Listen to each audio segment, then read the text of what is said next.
Ya un poquito más de, tenemos acá un poquito más de 15 años en todo lo que es esta parte de experiencia de impuestos. Definitivamente hemos visto la evolución que hemos tenido en los últimos años con el tema tributario, los controles, la normativa y demás. Para nadie es un secreto, ¿verdad? Ya estamos aplicando en el segundo año ¿verdad?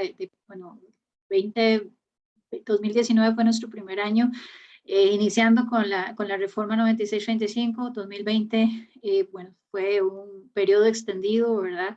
Que tuvimos y ya ahora 2021, que en tesis de principio ya es nuestro, ya es un año más donde se supondría que ya estamos bastante avanzados en esta materia y demás, y tenemos transitorios que ya se aplican para este periodo, por lo tanto es importante repasarlos, retomar de nuevo todos estos datos que en definitivo pues se vieron modificados a raíz de la ley 9635. Así que vamos a hablar un poco sobre la normativa y vamos a concluir dentro de lo que es la determinación del impuesto para este periodo fiscal 2021. Nosotros estaremos compartiendo posterior a esta presentación lo que es el video, la grabación de esta charla, y también vamos a hacer lo siguiente, vamos a dedicar unos 15 minutos más o menos, de 15 a 20 minutos puede ser, para al final de la charla hacer nuestras consultas, para no hacer las interrupciones en el momento de la presentación. Y para esto yo les pido que por favor, si fueran tan amables, ustedes nos la vayan escribiendo en el chat. De esa manera va a ser muchísimo más fácil, ¿verdad?, hacer estas preguntas. En cuanto a esto, también otro tema importante, ya nosotros lo pusimos desde la marcación, pero si, digamos, ahí nos disculpan si alguien queda ¿cómo se llama? El micrófono lo tiene abierto, pues de eso sí, a veces se nos escapa de las manos. Vamos a tratar de mantener siempre en silencio a las personas, pero como ahora al inicio nos pasó, pues ahí me disculpo, por favor, ¿verdad? Bien, cierre fiscal 2021 para efectos del impuesto a las utilidades. Recordemos, ¿verdad?, que el impuesto de renta en Costa Rica es un impuesto cedular, dentro del cual está el impuesto a las utilidades. O sea, lo que esto significa es que se graban de diferente manera todos los productos de riqueza que se pueden generar dentro del territorio de la República. Y para estos efectos de esta charla vamos a hablar del impuesto a las utilidades solamente esa cédula, ¿ok? Recordemos que el hecho generador del impuesto sobre la renta y en efecto para el impuesto a las utilidades es la percepción o el devengo de rentas en dinero o en especie, continuas u ocasionales, procedentes de actividades lucrativas de fuente costarricense, es decir, todo lo que se realiza dentro del territorio nacional, todo eso es gravable con este impuesto a las utilidades, y el hecho generador es cuando yo lo perciba o con el devengo, ¿verdad? Que aquí es con el tema importante, ¿verdad? Si yo, por ejemplo, generé un beneficio, obtuve un ingreso y lo facturé en el 2021, eso pertenece a este periodo fiscal y por lo tanto le pertenece a esta operación y por lo tanto debería de gravarse con el impuesto a las utilidades, ¿verdad? Se entenderán por rentas, ingresos o beneficios de fuente costarricense, los generados en el territorio nacional provenientes de servicios prestados, bienes situados o capitales utilizados dentro del país, ¿verdad? Durante el periodo fiscal, que en este caso tenemos un periodo fiscal, puede ser ordinario o puede ser extraordinario. El ordinario estamos ahorita en el año natural, ya este año 2021 ya no es el año extendido de 15 meses, sino que es el año que le corresponde desde el 1 de enero del 2021 hasta el 31 de diciembre del 2021. Pueden haber casos de rentas con periodos extraordinarios. Recordémonos siempre que para poder hacer eso, yo tengo que hacer la solicitud de tributación, cumpliendo con debidos requisitos y procedimiento debidamente escrito. Y además de eso, que yo tenga por escrito la respuesta de Hacienda donde nos dicen están autorizados a esto. No es simplemente hacer el procedimiento, presentar y ya yo me doy por enterado de que me aceptaron el periodo especial. No, tiene que haber una aceptación por parte de ellos. ¿Qué se considera renta bruta? Y aquí es un elemento muy importante. Bueno, la renta bruta es el conjunto de ingresos o beneficios que yo percibo del impuesto por el sujeto pasivo, ¿verdad? O sea, que yo que estoy realizando la actividad económica, yo percibí ese conjunto de ingresos. todo lo que yo genere dentro de ese territorio nacional con renta de fuente costarricense, que ya dijimos que fueron servicios, capitales o bienes situados, todo eso es ese es el conjunto de lo que es la renta bruta. La renta bruta también va a estar constituida por aquellos efectos de las operaciones que yo tengo en moneda diferente al colón, en moneda extranjera. Y expresamente eso fue uno de los principales cambios que se dio en la ley 9635. Recordemos que nosotros trabajábamos con el tipo de cambio del Banco Central. Aquí efectivamente seguimos en la misma línea, tipo de cambio de venta, tipo de cambio del Banco Central, pero expresamente se queda dispuesto en la norma, que es el tipo de cambio de venta.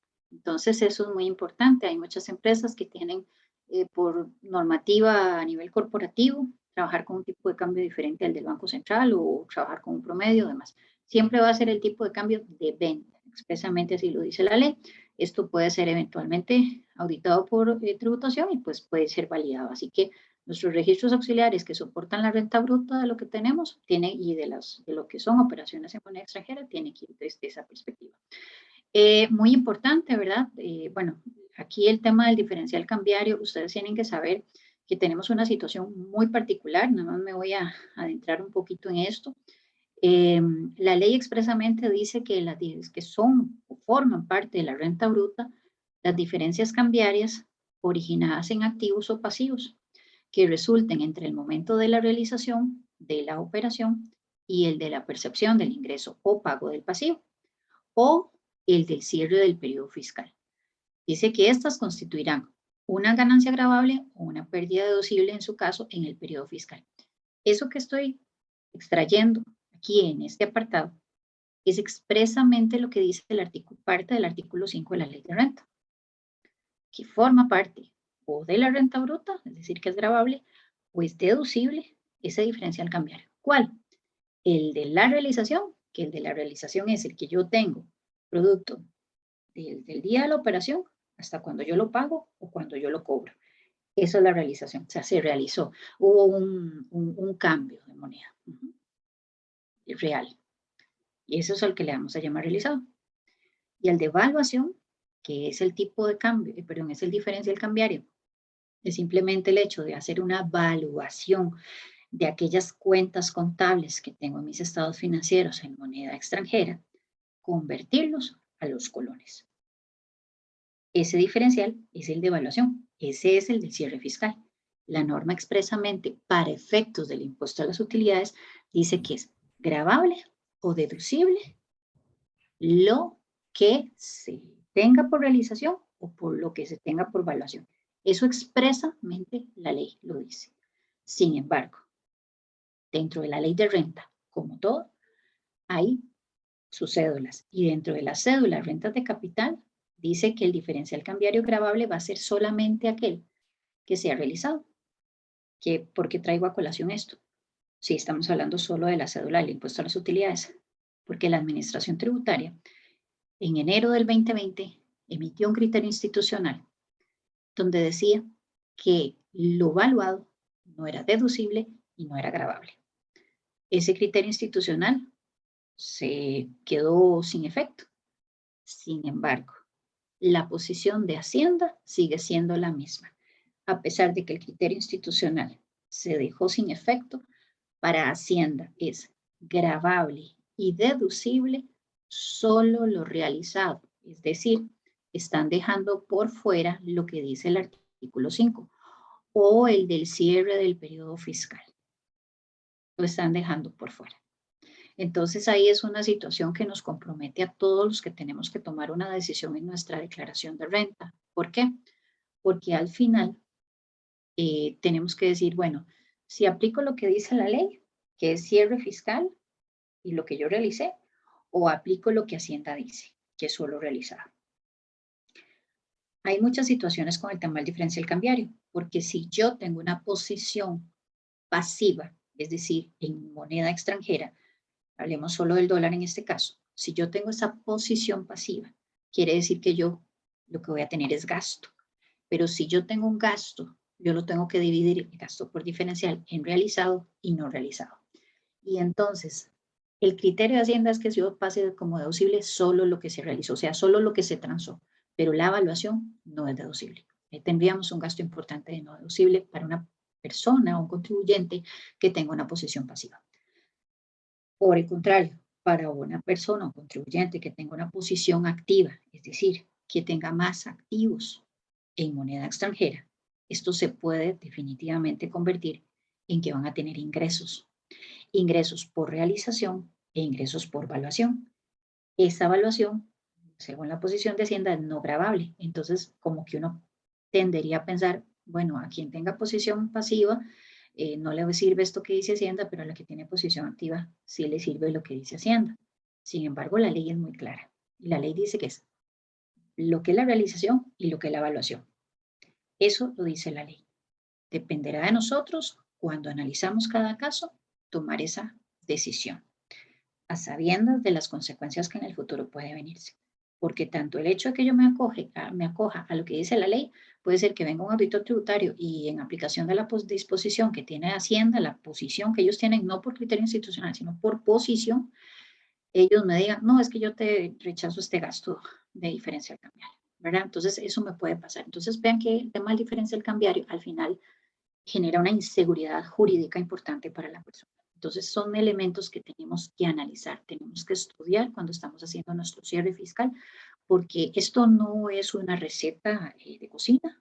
Incluso hasta las recetas de cocina, a veces el queque, si le echan más harina o si le echan más juguito de naranja para que quede más rico y demás, a veces hasta funciona mejor. Aquí no hay una receta tan así, sino aquí no hay una receta tan expresamente de esta manera, pero sí tenemos que saber que tenemos que analizar nuestro caso, caso por caso y cuál es el efecto que tenemos y lo más importante en diferencial cambiario, dejarse el registro auxiliar.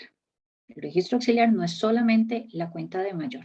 El registro auxiliar es cuando la fecha de cuando nació la operación, el número de operación, el tipo de cambio histórico, el que es histórico, es el inicial, los movimientos que han tenido durante los diferentes periodos y el momento en que yo estoy haciendo la evaluación o ya estoy pagando o estoy cobrando. Entonces, eso de la renta bruta quería comentárselos porque es uno de los elementos del diferencial cambiario que más va a afectar a este tema. Ahora, la renta bruta es la que me va a definir a mí por dónde tributo. Si tributo al 30% o tributo en una tarifa escalonada o como corresponda, que lo vamos a ver al final en la determinación del impuesto. Pero sepamos y dejémoslo ahí. La renta bruta es el total de los ingresos que yo obtuve durante el periodo fiscal. También forma parte de la renta bruta cualquier incremento de patrimonio que no tenga justificación. ¿Cuáles son casos muy particulares con eso, muy típicos? Tenemos que saber que si yo, por ejemplo, tengo algún pasivo o incluso tengo aportes de capital extraordinario que los tengo registrados o reconocidos en mi estado financiero de la parte de patrimonio, pero que no tienen justificación, Hacienda bien puede decir, no, es que eso es un incremento, usted no me sabe justificar de dónde nació ese origen. Eso es un ingreso gravable. Resulta que vengo y tengo por alguna forma una casa registrada a nombre de ese contribuyente, pero en mis estados financieros no está por ninguna parte, no se o sea, no se revelan mis estados financieros. Y resulta que Hacienda viene y me dice, no, es que usted en sus estados financieros tiene el activo 1, 2, 3 y 4, pero esta casa o este edificio o este terreno o lo que sea, usted no lo tiene. Yo estoy revisando el registro y sí está a nombre suyo. Si usted no me lo justifica, eso es un incremento injustificado de patrimonio. ¿Ok? Entonces vean ustedes que toda esta parte es importante tomarla y en cuenta, a pesar de que en la contabilidad no estuviera y demás, hay que analizar esos casos.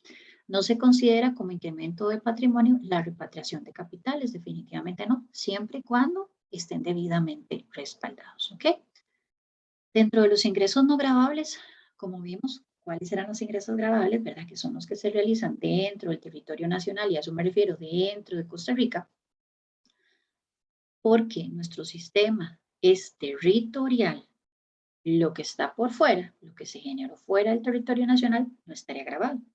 Un ejemplo sencillo. Tengo una operación donde hay un tipo de triangulación, podríamos decir, donde en este ejemplo tengo productos, o sea, yo Costa Rica, soy la que mantengo un producto en inventario, ¿verdad? En Guatemala y le vendo a Estados Unidos 55 toneladas a un cliente que tengo allá. Entonces, los productos que salen de Guatemala, por una estrategia, puede ser de comercial, de ubicación y demás, yo tengo todo mi inventario, lo tengo en Guatemala. Guatemala es la que produce, digamos en este ejemplo.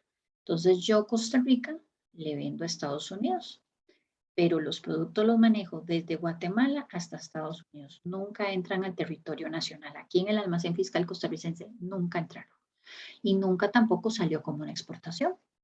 En tesis de principio, eso se llaman rentas extraterritoriales. Sin embargo, tributación en sus diferentes revisiones, auditorías, lo hemos visto en la práctica, me ha agravado esta situación. Es decir, me ha extendido su mano gravatoria, donde me dice, mire, usted tiene un inventario en Costa Rica, así que usted, por la venta de ese inventario, usted me lo va a gravar. Y ahí es donde también es otro de los temas importantes de considerar, donde tampoco es una receta de cocina, que hay que analizar caso por caso para identificar si está sujeto o no está sujeto al impuesto a las utilidades. Y a sabiendas de que nuestro sistema tributario es territorial, o sea, grava solo lo que se generó dentro del país, no grava lo que esté por fuera. Entonces ahí es importante que lo tomen en cuenta. Inclusive, y no es un ejemplo que traje acá, pero se los voy a mencionar. Tengo una inversión en el extranjero. Soy un contribuyente de Costa Rica acá y tengo una inversión en el extranjero. Me genera réditos, ¿verdad? Entonces, ese rendimiento que yo me traigo para Costa Rica, en principio, es una renta extraterritorial, por lo tanto, un ingreso no gravable, porque no es un capital utilizado en Costa Rica, es un capital fuera de Costa Rica. Hacienda me lo ha querido grabar también, porque me dice que es que la fuente de renta es costarricense. O sea, usted utilizó renta de fuente costarricense para poder tener ¿cómo es que se llama? Ese capital, ese rendimiento. Y ahí son donde están los temas grises que definitivamente es lo que genera una inseguridad jurídica y por lo tanto yo como contribuyente en el cierre fiscal tengo que tomar en cuenta. Entonces, sí quisiera mencionarles esto para que se analice caso por caso de lo que se pudiera generar. ¿Ok? Bien, eso es de la parte de ingresos. Vámonos a la parte de los gastos deducibles, es decir, yo voy a tener gastos que yo le puedo disminuir a esa renta bruta para poder sacar cuál es realmente mi utilidad. ¿Puedo pasar todos los gastos que yo tenga en la empresa o que tenga mi actividad económica? No. Tengo que cumplir con tres condiciones. Siempre conté una historia de cuando yo decía, cuando salí y era reciente de salir de conta, y uno decía, me tengo que aprender todo el artículo 8 de la ley de renta para poder saber qué deducir. Hay un truquito aquí. Las tres condiciones en conjunto que tienen que cumplirse para que sea un gasto deducible y eso está expresamente al final del artículo 8 de la ley de renta. Ser útil y necesario para generar rentas gravables. Estar respaldado con un comprobante autorizado por la Administración Tributaria. En este momento sabemos cuál es el comprobante, la factura electrónica. Y haber tributado con cualquier otro impuesto al que estuviera dispuesto en la ley. Un ejemplo claro donde se tocan los tres. Pago un servicio al exterior, un back office. Y entonces estoy pagando esto, pero esto es porque soy una corporación, necesito estarle pagando a mi empresa para que ella realice análisis y demás de toda la operación costarricense. Es útil y necesario para generar renta gravables, ¿verdad? Porque es un espejo. Si yo lo veo, está el ingreso y está el gasto. Son un espejo. Y en ese caso no puedo tener una factura autorizada porque es una persona al exterior. Está bien, pero tengo que saber que hay por ahí, paréntesis cuadrado, hay una reforma de las estructuras de factura electrónica donde ya eventualmente yo voy a tener que hacer una factura de compra electrónica por esos servicios que adquiero del exterior. Cierro paréntesis, eso no está todavía, pero en el futuro. Y un futuro parece cercano. Bueno, y lo otro es que, bueno, ok, tengo una factura del exterior, pero que esté debidamente elaborada, que contenga toda la información mínima que una factura tiene que tener, la identificación que le dé sustento material, ¿verdad?, a ese proveedor y demás. Entonces, yo sé que esa es una factura que es fehaciente, ¿verdad? Y tres, que yo le haya hecho la retención de remesas al exterior. Es decir, es un servicio que me prestó el exterior, no se vinieron aquí a Costa Rica a prestarme algún servicio o demás, y entonces yo le hice la retención correspondiente de remesas al exterior. Otra de las cédulas del impuesto de renta. Perfecto. Cumplí las 3 condiciones. Otro ejemplo. Tengo un caso donde yo le estoy pagando a, no sé, algún comisionista por buscarme clientes y demás, ¿verdad? Y entonces este comisionista, y al final es para incrementar mis ventas. Entonces, definitivamente es un gasto útil y necesario para generar renta gravable. No es una persona que trabaja conmigo, es un comisionista que trabaja de esa manera. Me da una factura electrónica autorizada porque es local. Y además, esa persona, bueno, yo no voy a verificar que esa persona esté inscrita en Hacienda porque me está dando una factura autorizada por Hacienda. Ya se entiende por defecto que si está con una actividad económica y está inscrito en Hacienda, me puede generar la factura electrónica. Entonces, eso es un gasto deducible. Esto es las 3 condiciones que se cumplen para que se deben cumplir para que sea un gasto deducible. Dentro de la lista del artículo 8 de todos los ítems, de verdad, tenemos, por ejemplo, temas importantes que hay que considerar, los famosos gastos de incobrables. Los incobrables, entre la ley y el reglamento, hay 3 elementos que tienen que cumplirse para que usted, esa cuenta por cobrar que usted tenía a un cliente que le vendió a crédito, pueda hacer gasto, porque no se la van a pagar, tiene que cumplir con 3 condiciones. Uno, haya nacido de una operación normal. Dos, que a la persona no me haya abonado por 24 meses, o sea, por 2 años. Y tres, que haya cumplido con el cobro judicial, que ahí es donde a veces se queda y se pierde porque de ahí sale más caro pagar a un abogado para la ejecución de un cobro judicial que de esperar y buscar información y demás. Entonces, muchas veces, y bueno, y tenemos casos donde se ha señalado que, digamos, jurisprudencia, que si al menos se cuenta con bitácoras, controles de cómo le hemos ido cobrando a esa persona, de que esa persona no ha abonado en 24 meses, que aquí tengo la factura cuando fue la original, cuando yo le vendí a crédito y demás, que yo me pase eso como gasto deducible. Obviamente, eso va a quedar supeditado al auditor que venga y me revise, pero al menos, digamos, también se solicita que, bueno, mire, al menos se establezca que esa persona no tiene dónde embargarle y entonces que si usted le puede llevar a juicio, pero si no tiene cómo embargarle nada, para usted es perjudicial porque va a estar pagando más de lo que puede recuperar. Entonces, en esos elementos, por lo menos los 2 primeros, que primero sea, valga la redundancia, que sea parte de su actividad económica, y por lo tanto tiene que tener una factura autorizada que haya emitido usted por ese cobro, por esa venta que hizo a crédito. Dos, que definitivamente no hayan abonado en 24 meses. Y la tercera, que tenga la evidencia de cómo usted realizó el cobro, ¿verdad? No es simplemente decirlo ahí en un papelito, así es que yo le cobré. No, no, no, no. Una declaración jurada aquí de que yo juré que yo le cobré. No, esas cosas no. Tiene que ser evidencia documental, que sea clara, sea concisa, sea suficiente y fehaciente. ¿Ok? Y el otro elemento también, otro de los elementos de la deducibilidad, además del cumplimiento de las 3 condiciones que les decía al inicio, era el tema de los deterioros, obsolescencia o destrucción de inventario. Bueno, sabemos que contablemente y para efectos fiscales nosotros tenemos que estar haciendo inventario y podemos encontrarnos con un momento dado donde tenemos que destruir inventario o ya está obsoleto y demás. Igual la obsolescencia y la destrucción casi que es lo mismo. ¿Por qué?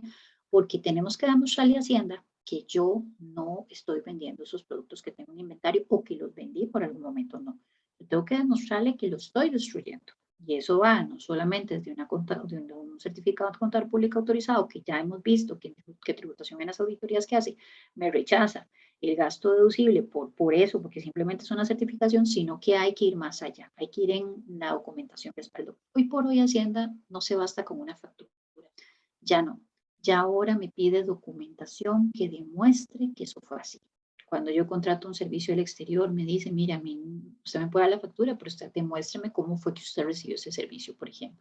En este caso de las certificaciones de destrucción de inventario, mire, hubo obsolescencia. Bueno, usted me dice que está obsoleto. Ok, el contador público me puede dar fe de que usted tiene eso obsoleto y que usted se lo pasa por deducible. Pero ¿qué me asegura a mí? Tributación dice de que usted esa mercancía no la va a vender posteriormente y simplemente nos olvidamos del ingreso. No, tenemos que ser conscientes con eso y tenemos que saber que hay que demostrarle en el futuro, cuando ellos me vengan y me revisen, cómo es el inventario, cuál fue su costo, que eso lo hace un contador público autorizado y demás. Entonces son temillas ahí, por eso los extraje como esos recordatorios de que todo periodo fiscal tiene que saber y de tener en la mesa de la determinación del impuesto. Otro tema son las donaciones. Estas donaciones, recordemos que tuvimos una limitación del monto de la donación en la ley 9635, y eso sí empezó desde el 2019, ¿verdad? Donde me dice a mí, mire, bueno, el 2020, me dice a mí, mire, la donación no puede ser un monto mayor al 10% de la renta neta. Entonces, solo se puede donar eso, además del hecho de que la donación tiene que ser a una persona que esté autorizada por Hacienda para recibir estas donaciones y que además esté vigente dicha autorización y que así el que entrega la donación pueda pasarlo como deducible y que esa persona a la que yo le hice la donación me entregue un documento con el membrete, o sea, un documento formal de que diga qué fue lo que le doné. Entonces, todo eso es importante, por lo menos lo consideré para traer a colación acá. Ahora, otro de los puntos que se modificó importante, digamos que fueron de los movimientos importantes en la ley 9635, y es las famosas pérdidas fiscales.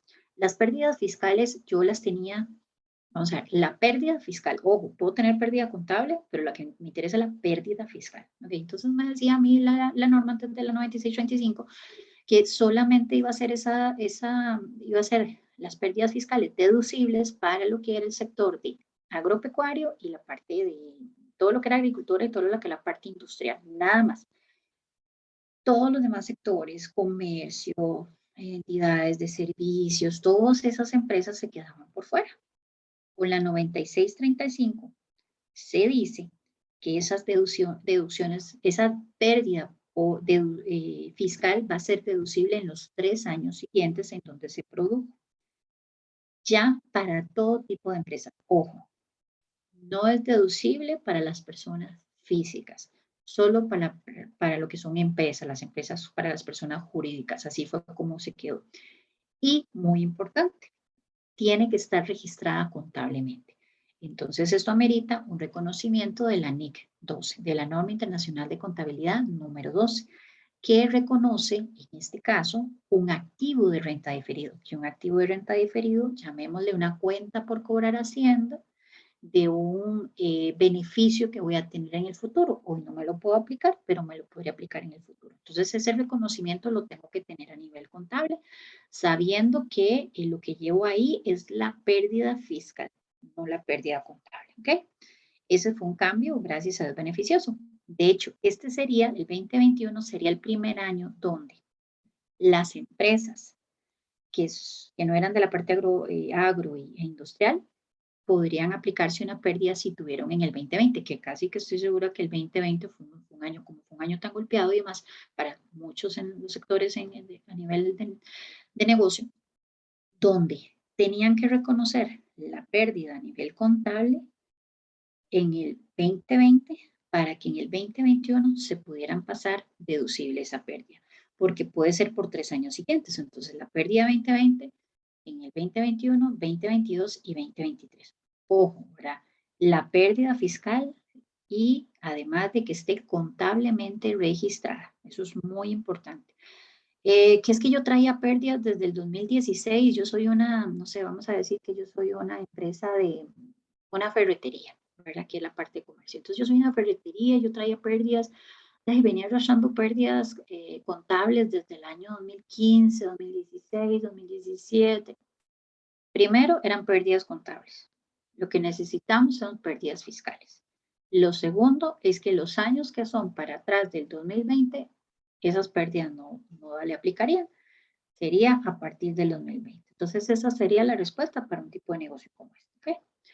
El tema de las remuneraciones sometidas a la caja son deducibles. Aquellas que no son sometidas a la caja, yo no las puedo pasar como deducible. Y ahí a veces hay riesguitos importantes porque las empresas suelen hacer pagos de comisiones, bonificaciones, que dicen, bueno, no, es que este año nos fue muy bien y vamos a pagarle este bono a la persona y demás, pero tome, si la pagamos fuera de cargas sociales y demás, o sea, no la sometemos al régimen de la caja. La ley expresamente dice, y ya esto es en el artículo 9 de la ley, que dice, no son deducibles aquellas remuneraciones no sometidas a la caja. Entonces, consideremos que esos son tipo de remuneraciones todo lo que son bonificaciones y cualquier otro salario en especie también. Si no está sometido a la caja, aunque sea un salario en especie, es no deducible. Para que puedan, este lo traje porque también a veces se queda pendiente y eso es importante que lo veamos. Dice la ley en el artículo 8, para que puedan deducirse los gastos causados y no pagados en el año, será menester que haya sido contabilizados en una cuenta especial, de manera que cuando se paguen realmente se impute a dicha cuenta. No se aceptará la deducción de gastos pagados si en un ejercicio anterior se hubieran deducido esos mismos gastos como simplemente causados. Palabras más, palabras menos. Estas son las famosas provisiones. Si yo provisiono un gasto en este año 2021 y yo no lo utilicé, o sea, no fue un gasto real, no es un gasto deducible. Va a ser deducible hasta que yo lo use. Entonces, supongamos, voy a irme para atrás, supongamos que en el 2020 yo hice una provisión, una estimación de un gasto de cualquier cosa. Puede ser una estimación de gasto de un incobrable, puede ser una estimación de un gasto de una cesantía de vacaciones, de lo que sea. De aguinaldo no entra porque el aguinaldo en realidad sí es una deuda ya. La persona usted la despide, la persona renuncia, usted siempre se lo da. Entonces, digamos que esa no es tanto. Pero digamos que usted hace alguna estimación de gasto. Y en el 2020 le hicimos, generamos un gasto en utilidades en la parte de resultados, pero resulta que no fue un gasto real. Entonces, en el 2020 yo no pude haberme lo pasado como deducible. Sería si yo en el 2021, ay, ahí sí lo usé. Entonces ahí sería un gasto deducible. ¿Cómo hacemos ese? Y esto es lo que dice esta norma. Este es un ejemplo. Vamos a suponer, hablamos de la provisión de cesantía. Yo en el año 1 gasto contra provisión por 97.400. Vean que este gasto se pone a cuenta de resultados, la provisión a una cuenta de balance. Perfecto, eso es un registro de estimación. Yo en el año 1 tuve que haber pasado este gasto como no deducible, porque yo no lo pagué realmente. Pero viene el año 2 y ahí sí usé la provisión y digamos que no la usé toda, usé solo 4.400. Si ustedes se ven, ustedes ven acá, dice provisión contra efectivo, o sea, las dos cuentas de balance. Entonces, ¿qué tengo yo que hacer ahí? Tengo un uso de la provisión. Yo ya me pasé un gasto como no deducible por el 100%, pero este año 2021 yo sí estoy haciendo un gasto. Entonces, yo lo que hago simplemente es saber, acá, nunca usé una cuenta de resultados, por lo tanto tengo que considerar que es un gasto futuro que no está en utilidades del segundo periodo. Y entonces hago este ejercicio. Digo, saldo inicial del año 2, 97.400. Saldo final del año 2, 93. ¿Por qué? Porque esa es la cuenta de mayor. Provisión 97.400 menos 4.400 son los 93. Entonces la diferencia son los 4.400 que tengo acá, ¿cierto? Esos 4.400 son un gasto deducible que por no estar en una cuenta de resultados en el año 2, lo tengo que considerar como otro gasto permitido por ley y lo llevo a una conciliación fiscal que ya casi la vamos a ver. Esto es sencillo cómo se deben de tratar las provisiones. ¿Ok? Pasamos al artículo 9, que es de la ley de gastos no deducibles y dentro de la reforma que tuvimos se habla de lo siguiente. Dice que no son gastos deducibles aquellos gastos correspondientes a operaciones realizadas directa o indirectamente con personas o entidades residentes en países o territorios calificados por tributación como jurisdicciones no cooperantes, o que se paguen por medio de personas o entidades residentes en estos, excepto que el sujeto pasivo pruebe que el gasto del devengo, ¿verdad?, responde a una operación real. O sea, esa parte, esa siempre va a ser como un estribillo, siempre que no se demuestre. ¿Qué debe entenderse como jurisprudencia jurisdicción no cooperante? Que se trate de una jurisdicción que tenga una tarifa equivalente en el impuesto a las utilidades inferior en más de un 40% de la tarifa de Costa Rica. ¿Cuánto es el 40% del 30% de Costa Rica? Sería 12%. Entonces, que sea 18%, si la tarifa es de 18% de renta en aquel país, eso no sería un gasto deducible. O que se trate de jurisdicciones con las cuales Costa Rica no tiene ningún convenio de intercambio de información o convenio para evitar la doble imposición. Esas serían las jurisdicciones no cooperantes. No obstante, tenemos una lista, ya una resolución donde tenemos una lista me refiero de todo lo que son los acuerdos, ¿verdad? Vigentes. Aquí tenemos estos países, está Argentina, Estados Unidos, Corea del Sur, Países Bajos y demás.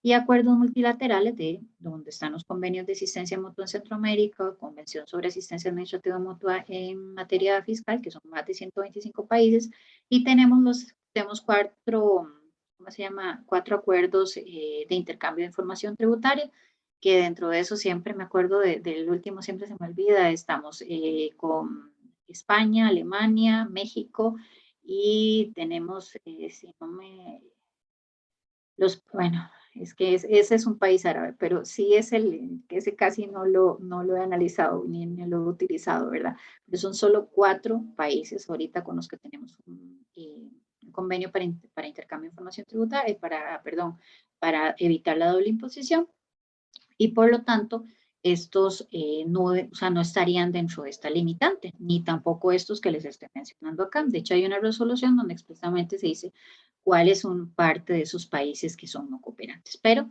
sí es importante considerarlo. Ahora, ¿qué pasa si yo por alguna razón tengo alguna relación con estos países que definitivo no tienen ni convenio, no tienen nada? Habría que demostrarle a tributación y solicitarle, ¿verdad? Que eso es un gasto real y se tiene que hacer no está expresamente un requisito para esto, o cómo es que no lo va a hacer, pero sí deberíamos demostrar que efectivamente es un gasto real y demás. Qué sé yo, que le estoy pagando a un país donde en ese país la tarifa de renta de versus la de Costa Rica es menos a un, qué sé yo, que es un 10% de renta, y Hacienda me lo va a rechazar, me dice, no, es que es un país no cooperante, porque es una de las condiciones que nosotros consideramos así.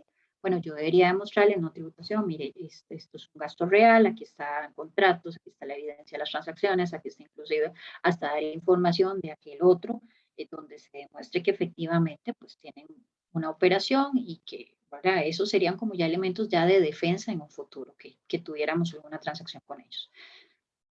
¿Qué más que decir? Que no son deducibles los regalos que yo haga, obsequios o cualquier otro a funcionarios públicos. Bueno, esto creo que no, hasta uno lo pone y a veces le da risa, ¿verdad? Porque esto sencillamente es no deducible, ¿verdad?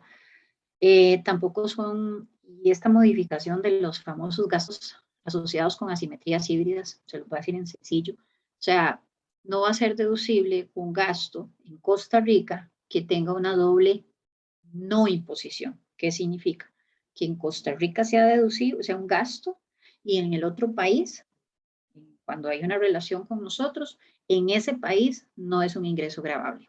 Puede ser que tengo un préstamo con mi casa matriz y resulta que yo lo reconozco, yo voy registrando gastos por interés y demás de ese pasivo que tengo con mi casa matriz, pero por ser mi casa matriz allá en aquel país, ellos no reconocen un ingreso por ingreso, sino que lo van capitalizando, ¿verdad? Por su disposición de ser los dueños.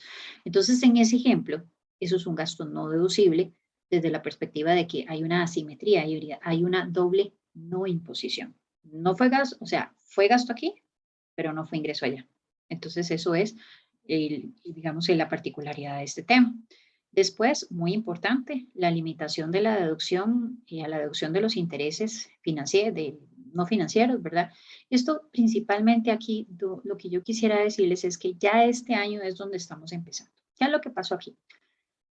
Mire, si usted tiene relaciones con una entidad financiera a nivel de pasivo, que no sea una entidad del sistema bancario nacional o no esté regulado por ninguna superintendencia o no esté regulado también en aquellos países por una, digamos que como por el homólogo de la Superintendencia General de Entidades Financieras como Costa Rica y demás. O sea, si es una entidad con la que usted tiene un pasivo y, pues muy importante, no del sistema bancario nacional o no regulado internacionalmente, mire, sepa que usted solamente se va a poder pasar en el periodo un 20% de gasto por interés de la UAIDA, la utilidad antes de impuestos, intereses, impuestos, depreciación y amortización, que es lo que nosotros conocemos a nivel financiero, el EBITDA.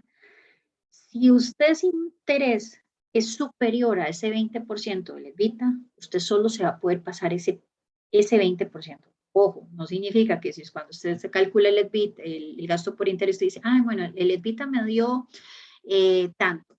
Y resulta que el 20% de ese monto es, y en comparación a mis gastos por interés, o sea, no es nada, o sea, perdón, no es nada, no, mis intereses no alcanzan ni 1% del EBITDA.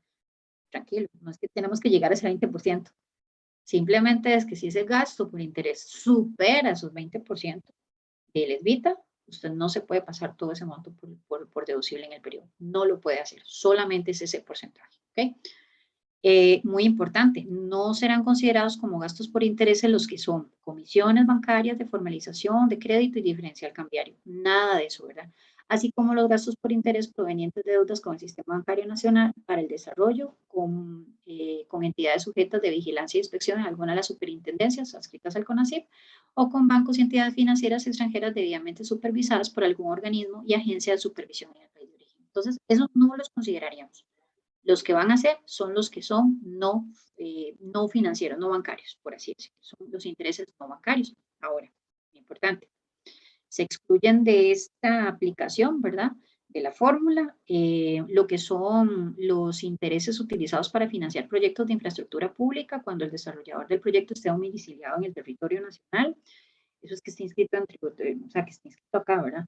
Los gastos por intereses netos que superen el 20% permitido del periodo fiscal van a poderse pasar como deducibles en el periodo siguiente, pero obviamente empieza la bola, ¿verdad? Si aquí me faltaron $100 y esos $100 para poder deducir, porque me excedía el 20% de la EBITDA, sí, lo voy a pasar hasta el otro año. Pero igual entra en el juego de otra vez ver que no superen todos los 20%. Esto es un ejemplo. Tengo aquí eh, una utilidad operativa, ¿verdad? Bueno, financiera, donde ingresos menos costos, gastos, intereses y demás me da los 10.500. Entonces, el EBITDA de aquí son los 17.000 colones, ¿verdad? Que nada más es la utilidad antes de impuestos, intereses, depreciación y amortización, nada más. El 20% de 17 son 3.400. Ese es mi límite para pasar gasto por interés. Pero si yo me voy a ver, los intereses son 5.000, son mayores. Entonces yo tengo solo límite de 3.400. Me van a quedar 1.600 para poder deducir el año que viene. Entonces, en un ejemplo aquí sencillo, vamos a ver. Sin reforma, yo hubiera hecho gasto deducible el interés, mientras que esté respaldado y mientras que todo esté evidente de cuál fue mi plan de inversión y que todo está relacionado con mi operación, yo lo pasaba a deducible.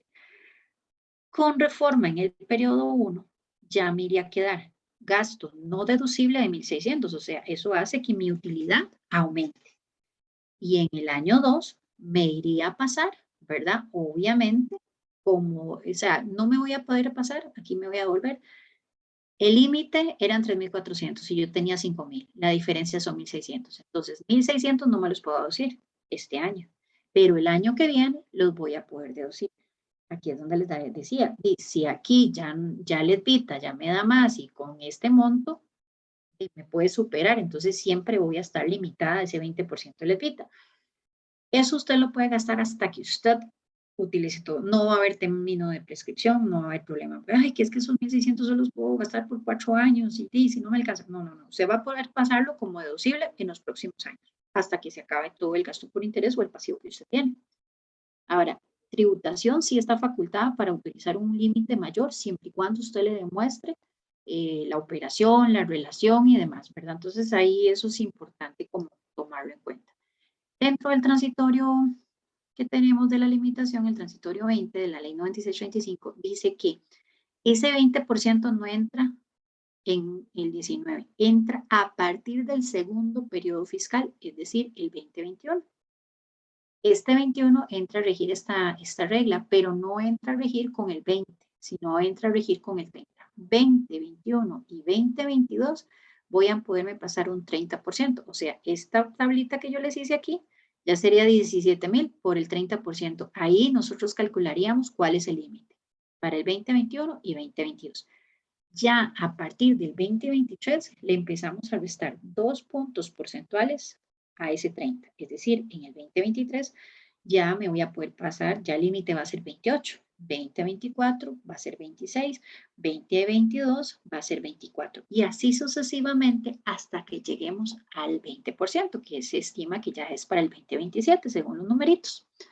Eso es básicamente en cuanto a los elementos que yo tengo que tomar en cuenta para la determinación del impuesto. Pero la determinación del impuesto, a sabiendas de que tenemos un periodo ordinario del año natural, que son los que cerramos ahora en diciembre y que presentamos el 15 de marzo de 2022, tenemos periodos extraordinarios que les mencioné, marzo, por ejemplo, abril, tenemos más. Tenemos, porque todo dependerá de la empresa, pero siempre y cuando haga la solicitud y tenga por escrito la autorización de cita. Y en el tema de REA, régimen especial agropecuario, que para renta sí tienen un periodo especial que es de septiembre, ¿verdad? Que ya es el autorizado. Para todos los demás, digamos ya el año natural. Nuestra determinación de ingresos va a ser ingresos menos gastos.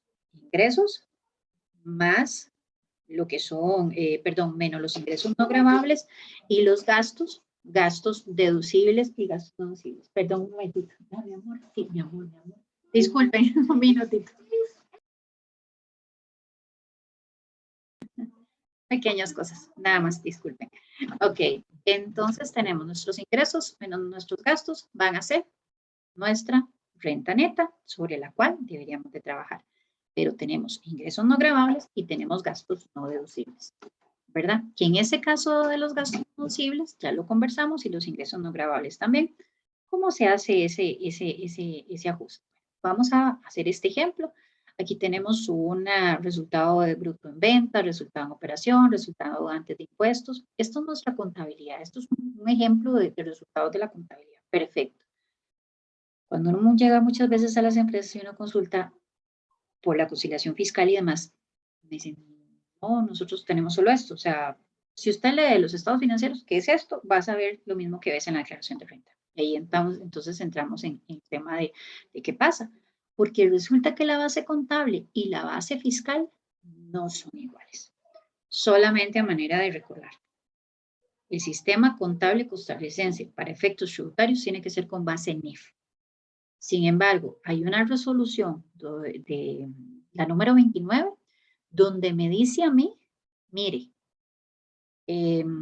esto no es, digamos que se llama, bueno, perdón, se llama criterio de interpretación de las normas internacionales de información financieras por tributación. Entonces lo que me dice es, vea, para efectos financieros se maneja de esta forma, pero para efectos fiscales eso no se va a trabajar así, se va a trabajar de esta manera. Un ejemplo clásico, el tema de lo que son los gastos preoperativos. Para efectos fiscales, yo puedo por 5 años llevar esos gastos preoperativos. Para efectos de NIF, yo los tengo que reconocer en el mismo periodo. Entonces, para efectos fiscales los puedo diferir, para efectos financieros no. Eso es una diferencia. También puede ser otra, las famosas vidas útiles, que para efectos de la empresa, la aplicación de la NIF, ellos, pues, corporativamente tienen una política donde una computadora no se desgasta por 5 años, como lo dice la ley de renta, sino que se desgasta por 3 años. Entonces, ya ahí tenemos variaciones de gastos donde van a ser el gasto acelerado para efectos NIF, pero para efectos fiscales ese gasto yo no lo puedo acelerar, sino que tengo que llevarlo a 5 años, o sea, lo voy a diferir. Tengo así una serie de situaciones donde y lo que ya conversamos, ¿verdad? Donde la base contable no va a ser igual a la base fiscal. No tengo comprobantes de respaldo de una compra, pero yo financieramente tengo el depósito, hice todo. Bueno, va a ser en la deducción de los gastos para efectos de NIF, pero para efectos fiscales, lo que no tenga comprobante no es deducible. Entonces, listo, simple y sencillamente una diferencia. Todo eso se cierra con la conciliación fiscal, que lo que me dice a mí en el reglamento de la ley de renta básicamente es, mire, bueno, primero que usted tiene que llevar todo con base en lo que el Colegio de Contadores Públicos Autorizados ha establecido. ¿Qué es ahorita lo que ha autorizado para la norma contable? Las normas internacionales de información financiera. Eso es lo que rige ahorita. La diferencia entre los ingresos totales y los costos, ya dijimos que la utilidad neta. Perfecto. Eso lo dice el artículo que me habla en reglamento sobre el registro de las operaciones. Ahora sí, me dice, tome la utilidad neta. Se le resta el ingreso no gravable y se le suma los gastos no deducibles o costos no deducibles. Ese ajuste se debe reconocer aplicando la norma internacional contable 12, la NIC 12, en impuesto de renta diferido. Eso es lo que compete y eso tal cual me lo dice la norma contable, la norma fiscal. Y entonces tenemos un ejemplo. Vean esta conciliación. Tengo una utilidad pérdida. En este caso, vean que la pérdida está en negativo. Eso es una pérdida neta, contable, ingresos menos gastos. No tuve una utilidad neta, tuve una pérdida contable. Pero cuando yo le resto los ingresos no gravables que tengo en este ejemplo de donación, ingreso por intereses por inversiones, y le sumo los gastos no deducibles, vean qué pasa. Esa pérdida contable se convirtió en una utilidad fiscal y por lo tanto hay un impuesto de renta que pagar. Esta conciliación fiscal es obligatoria tenerla. Sea que no tenga esto, sea que son montos pequeños, sea que la pérdida simplemente disminuyó nada más, porque yo sé que aquí por el ejemplo yo lo hice desde esa perspectiva, de verlo tan, digamos, a los extremos, pero es igual, ustedes tienen que tener esa conciliación fiscal, porque así lo dispone la norma. Entonces, nada más ya para ir concluyendo y poder entrar en las consultas con ustedes, sepamos. Tenemos tarifas de impuesto de renta para personas físicas con actividad lucrativa y para personas jurídicas. En este caso, las personas jurídicas. Si la persona jurídica tiene un ingreso bruto, o sea, solo la suma de los ingresos, sin restarle el gasto ni nada, solo los ingresos brutos, le da igual o superior a 109.337.000, sepa que paga de una vez sobre la renta neta 30%. O sea, sobre estos 414, 124 millones. Ese es el ejemplo. Si la persona jurídica no supera sus 109 millones en ingreso bruto, pagará un impuesto escalonado de 5, 10, 15 y 20. Sobre los primeros 5 millones, 5%. Entre 5 y 7, 10. Entre 7 y 10, los 15. Y entre 10 y sobre eso hasta antes de 109 va a pagar el 20. Pero si supera 110 millones, va a pagar el 30%. ¿Ok? Y la persona jurídica, y la persona física con actividad lucrativa, muy importante, tiene un rango exento hasta los primeros 3.742.000, está exento y después paga escalonado. Entre 3 millones y 5 millones va a pagar el 10, entre 5 y 9 va a pagar el 15, entre 9 y 18 el 20 y sobre el exceso de los 18 va a pagar el 25. Ojo, si usted es una persona física con actividad lucrativa y además usted es asalariado, usted ya gozó de una exoneración por el impuesto al salario. Esa exoneración la va a restar de toda la exoneración que usted tuvo durante el año de estos 3.742.000. Se me ocurre es una persona que gana solo 100.000 colones durante un año. Entonces, esos 100.000 colones me los va a multiplicar por 12 y se los va a restar a estos 3.742.000. Es decir, ya no va a tener todo el rango de exoneración, sino que a partir del monto de 3.742.000 menos la operación de todo lo que usted tenga, 1.200.000, ajá, de lo que usted tenga de exonerado en ese año. Eso es muy importante para tomarlo en cuenta la persona física con actividad lucrativa. La ventaja es que, digamos, también cuando usted está haciendo la declaración de renta, usted puede anotarlo y usted lo que tiene que hacer es poner el monto de exoneración y ella lo calcula automáticamente. Recordemos que la renta solo la vamos a declarar en el ATV, ¿verdad? Y creo que estaríamos hasta acá. Vamos a ver las consultas que tenemos por estos lados. Vamos a ver. Pero muchas gracias a todos los que nos saludan, don Ronald. Gracias, K. Campos. Ok, ahora sí empezamos acá. Miguel Serrano, ¿hasta dónde llega el alcance de Hacienda para violentar la ley mediante un criterio? Si yo después de analizar decido acogerme a la ley en donde claramente no estoy violando nada, no tengo los argumentos suficientes para indicarle a Hacienda que un criterio institucional no puede estar encima de la ley, siento que hay mucho temor en aceptar dicho criterio por miedo a que me recalifique. Por favor, si me puede aclarar si no estoy viendo más allá. Don Miguel, yo estoy de acuerdo con usted. Primero que todo, el criterio institucional del que les hablé, el diferencial cambiario, no está vigente, pero la posición de Hacienda en consultas y consultas que se le han hecho por escrito a través de consultas del 119 del Código de Normas y demás, y consultas expresas a ellos, ellos se mantienen en la posición de que solamente lo realizado. Yo estoy de acuerdo con usted, ni un criterio institucional, ni una posición de ellos bajo una respuesta, que es lo que le llamamos una respuesta a un contribuyente, que es lo que le llamamos jurisprudencia. Yo estoy de acuerdo que no está por encima de la ley es muy clara, yo lo que digo es que sí hay que analizarse cada caso, ¿verdad? Por la situación, y tampoco es que si este año me sirve más el realizado y el otro año me sirve el realizado y el cierre, voy a cambiar de criterio, no, hay que ser constante en eso, y efectivamente la ley es muy clara, así que Hacienda no, o sea, por eso yo le digo que es inseguridad jurídica desde la perspectiva de que la primera línea que me llegue y me revisa es la parte administrativa, ¿verdad? Y que pues esa es una posición que ellos han resguardado a lo largo de todo este tiempo. Don Marvin Martínez, en referencia al artículo 5, en cuanto al diferencial cambiario, ¿cómo está la opción del tipo de cambio realizado o al tipo de cambio de cierre fiscal? Yo puedo escoger la opción que me conviene mejor. Para lo que es el diferencial del cierre, don Marvin, debe ser el tipo de cambio de venta el que usted utiliza y es el del Banco Central. En realidad, lo del realizado y lo del cierre fiscal es lo que le decía a don Miguel también, ¿verdad? Que la posición de Hacienda es que dice que es solo lo realizado y la ley dice que es realizado o el del cierre fiscal. Entonces, podemos usar este también. Entonces, nada más para ver si le puedo haber aclarado de esa manera. K. Campos, en el D101 existe una casilla para incluir los gastos e ingresos no gravables. Muy importante su pregunta. En el D101, que está en el ATV, hay una casilla para los ingresos no gravables, pero no hay una casilla para los gastos. Ojo, cuando yo considero los ingresos no gravables, que es una casilla que hay específica para ella, yo tuve que haber sumado antes en las casillas antes esos mismos ingresos. A veces las personas ponen los ingresos 1, 2, 3, 100, 20 y 50. Entonces ahí son 170. Pero de esos 170, 20 son no gravables. Entonces 20, a pesar de que 20 estén arriba, yo tengo que volver a poner en la casilla no gravables esos 20. Eso es importante. Y los gastos, no hay casilla para gastos no deducibles.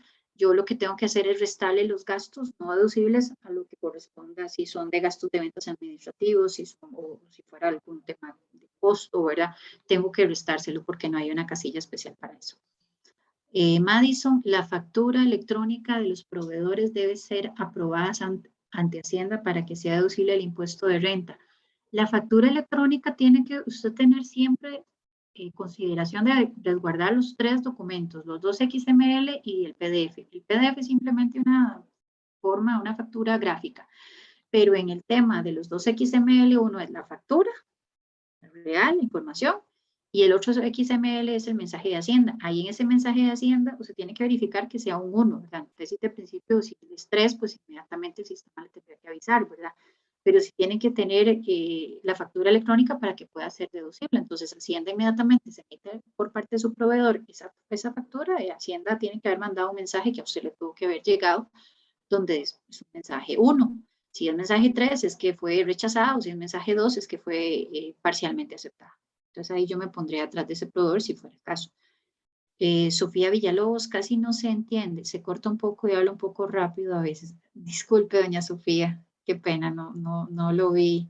Espero haberles, que me hayan escuchado un poquito mejor. ¿Cuál es la forma adecuada, don Elvin Morales, cuál es la forma adecuada de respaldar gastos por servicios de transporte público autorizado? Por ejemplo, taxi, no obligatorios emitir factura electrónica, se pueden reducir gastos por servicios de plataforma de Uber, Didi, etcétera. Lo que son gastos por servicios de plataforma, don Elvin, de estos de Uber y de Didi, ellos no emiten factura electrónica autorizada y ellos no están exonerados de emitir esa factura. Entonces, eso es un gasto no deducible en apego a la norma. Y en cuanto al tema del transporte público autorizado, como por ejemplo taxis, lo que debe de hacerse es solicitar la información. Vamos a ver, ellos no están obligados a emitir factura electrónica, pero si usted necesita el gasto, usted sí lo puede hacer en factura de compra electrónica o solicitar y tener una bitácora de sus viajes. Ahora sí le recomiendo que se deje en respaldo, digamos, cuando uno adquiere esos servicios, la identificación, número de taxi, cédula y nombre completo. Y en ese caso, digamos que deberían de ustedes hacer la factura de compra electrónico, porque a pesar de que ellos no estén autorizados para emitir factura electrónica, igual ellos deben de tributar, ¿verdad? Entonces, la factura de compra electrónica debería sustituir este tipo de transacciones, y máxime, don Elvin, si fuera el caso que son comunes, ¿verdad? Porque puede ser que sí. Cacampus, registro contable correcto del gasto deducible por pérdidas y cuándo se hace. Bueno, el registro contable correcto es el reconocimiento del activo de renta diferido sobre las pérdidas que son fiscales y se hacen en el cierre fiscal que yo tenga, ¿verdad? Que es cuando yo lo debo reconocer, porque si yo lo voy a pasar ahora en el 2021 es porque el reconocimiento de en la contabilidad lo hice en el 2020, ¿verdad? Entonces ese es el registro contable, un activo de renta diferida. Aplicación de la NIC 12. Don Marvin, si se pagan bonificaciones con retención del 15 de renta, pero no reportados a la caja, son deducibles. Don Marvin, ahí el problema es que las bonificaciones son otro tipo de remuneración, entonces en ese caso sí deberían de estar sujetas al impuesto sobre, bueno, lo que es el impuesto ¿cómo es que se llama? El impuesto al salario, perdón, sí, las remuneraciones sometidas al régimen de la caja y por ende al impuesto al salario si correspondiera. Ahí lo que le puede hacer la administración tributaria es rechazarle ese gasto y decirle, instarlo, que si es una fiscalización, instarlo a que eh, se corrija con la caja o haga los ajustes con la caja para que ese gasto pueda ser deducible. Don Juan, en cuanto a la última lámina, ¿se puede incluir en la indicación de remuneraciones sometidas a la caja un sobreaguinaldo? No, porque vamos a ver, en remuneraciones sometidas a la caja, debería, si usted lo puede poner como un sobreaguinaldo, perfecto, pero va a la caja, tiene todas las cargas sociales y demás, y no hay ningún problema con eso. Pero acuérdese que también va a ser sujeto, si fuera el caso, al impuesto sobre la renta, ¿verdad? Si le suma el monto que está grabado. Entonces, eso es una remuneración más que debe ser sometida a la caja y ya si la clasificación en cómo lo incorpore a la casa y si le quedó mal, porque en la caja sí no sabría decirle cuál es la clasificación, pero debería nada más de sumársele al monto total que le reporte a ese colaborador como un monto adicional. Doña Cintia, en caso que se otorgue una bonificación a un colaborador y se le aplique la retención del 15, no habría problema. No se aplica la caja, pero sí retención y se declara en la D103. Doña Cintia, eso es exactamente el tema de que me pregunta don Juan. Las remuneraciones no sometidas a la caja, como ese tipo de bonificaciones, pueden ser no deducibles en una fiscalización, porque expresamente en el artículo 9 de la ley dice que no son deducibles aquellas remuneraciones no sometidas a la caja. Don Gilberto, si yo estimo unos intereses por préstamo bancario que se paga trimestralmente, 2 meses de provisión quedan en el periodo 2021 y el otro mes en el año 2022, el contrato me respalda ese gasto deducible en el año 2021. Mientras que usted, don Gilberto, usted lo tenga reconocido y usted diga, si el contrato me dice que mi tabla de amortización y demás, que esos son de esos periodos de 2021, pues le tendría que estar reconociendo. Podría ser el problema en el 2022, o sea, él le aconsejaría que nada más verifique si es una provisión que realmente se ejecuta en el 2021. Pareciera que no, ¿verdad? Por lo que estoy analizando. Eso puede ser una de las provisiones como el ejemplo que yo les compartí. Campos, si una compañía recibe un activo como forma de pago y se acepta para venderla pronto, todo gasto por mantenimiento, comisiones y otros gastos incurridos para poder venderla, ¿cómo se registran? Deberían de considerarse como parte del activo. No sé si cada campus, la pregunta es más un tema de la aplicación de la NIC 16, que ya ahí sería verlo desde la parte contable y por lo menos ahorita acá le podría decir con esto que nada más entiendo que debería ser como parte de un gasto, ¿verdad? Pero habría que aplicar la NIC 16. Recordemos que también son todos aquellos eh, que parte del valor del activo fijo es todo aquello que sea necesario para ponerlo en acción. Ahora usted me dice que es un activo o es un bien, no le vamos a llamar es un activo, sino que le vamos a llamar un bien que usted recibió para, como, no sé, como una dación de pago y que usted eso lo va a vender para poder generar renta. Entonces pareciera ser que es un gasto, ¿verdad? Lo que está asociado a eso y por lo tanto, si va a generar un ingreso gravable, cumplimos con el hecho de que sea un gasto deducible porque es un gasto necesario para poder generar renta gravable. Abigail, sí, si se tiene un préstamo con una entidad no bancaria que genera facturas electrónicas, se debe aplicar lo mismo, solo el 20% antes de la EPITA. En ese caso, si es una entidad no bancaria y aunque de factura electrónica, Abigail, sí tiene que meterse con la restricción del 20, la limitación. Recordemos que 2021 y 2022 va a ser 30% esa limitación, pero sí, aunque de factura electrónica, pero no son bancarios y no son supervisados. Doña Katia, muchas gracias por la información, con todo gusto. Don Luis Roberto, gracias. Muchas gracias, don Luis Roberto. Berta, ¿puede volver a repetir cómo calcular el monto exonerado para los asalariados con una actividad lucrativa? Por favor, claro, y doña Berta. Vamos a ver, el exento de una persona física con actividad lucrativa son 3.742.000. Entonces, en un supuesto de que la exoneración del salario haya sido 3 millones, quiere decir que usted solamente va a tener exonerado hasta 742.000 colones, porque 3.742.000 menos 3 millones son 742.000 colones. ¿Cómo sabe usted cuánto es el monto exonerado? Este año 2021, el monto del salario exonerado eran 842.000 colones. Entonces, si usted ganaba 1.000.000 de colones, entonces ya sabe que lo exonerado en los 12 meses fueron 842.000 colones. Por 12 son 10.104.000. Quiere decir que ahí ya la persona paga desde 1 colón para arriba todo el porcentaje del 10%, porque perdió toda la exoneración. Pero si es como el ejemplo que yo le estoy diciendo, que la exoneración por asalariado solo fueron de 3 millones, todavía le queda exonerado hasta 742.000 colones. Doña Paola, espero haberme dado a entender. Doña Paola, buenas, en el caso del régimen simplificado de presentar la declaración. Esta declaración de renta no, la declaración de renta en régimen simplificado se presenta por un factor de las compras y cada 3 meses. No, esta declaración, de esto que hablamos es del régimen tradicional. Doña Patricia Rivas, buenas tardes. Respecto a personas jurídicas siendo PYME, la ley dice que goza del beneficio de pago de renta a partir del primer año de operación durante 3 años. Sin embargo, escuché una charla de Hacienda y dijo que ese beneficio se aplica el último año hasta el 2022. Por favor, ¿me puede aclarar? Vamos a ver, doña Patricia.